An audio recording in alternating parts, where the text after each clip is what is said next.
மக்களே உங்களுக்கே தெரியும் இப்போ கலாட்டா சேனலில் டாக்டர் திவாகர் இன்டர்வியூ எடுக்கிறப்ப என்ன பிரச்சனை நடந்துச்சு அப்படின்ட்டு.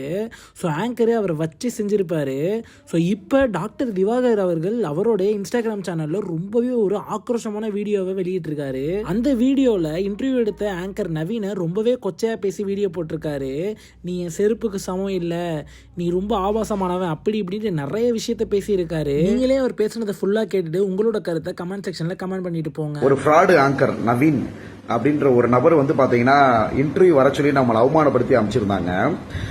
அந்த நவீன்றவர் யாரு அப்படின்னு பாத்தீங்கன்னா காம இச்சைக்காக ஓகேங்களா, காம இச்சைக்காக பெற்ற குழந்தைகளை கொன்ற லேட்டஸ்டா அபிராமி குன்றத்தூர் அபிராமி பார்த்திருக்காங்களா, அந்த குன்றத்தூர் அபிராமி மாதிரி நபர் தான் அந்த நவீன். ஓகேங்களா, ஆக்சுவலா உண்மையை கொண்டு ஒருத்தவங்களை தான் பெற்ற பிள்ளைகளையே கொண்டு காம இச்சைக்காக தப்பிச்சு ஓடலாம் ட்ரை பண்ணாங்க. பட் ஆனா பாத்தீங்கன்னா சட்டத்தின் கையில நீதியின் கையில பிடிபட்டாங்க. லட்சம், அதாவது மாச கடைசி இல்லையா, அவங்களுக்கு வந்து ஸ்டாஃப்களுக்கு சம்பளம் போட காசு இல்ல, அவங்க டார்கெட் அச்சீவ் பண்ண முடியல அப்படின்ற காரணத்துக்காக இந்த மாதிரி கான்ட்ரவர்சி கிரியேட் பண்ணி போட்டிருக்காங்க.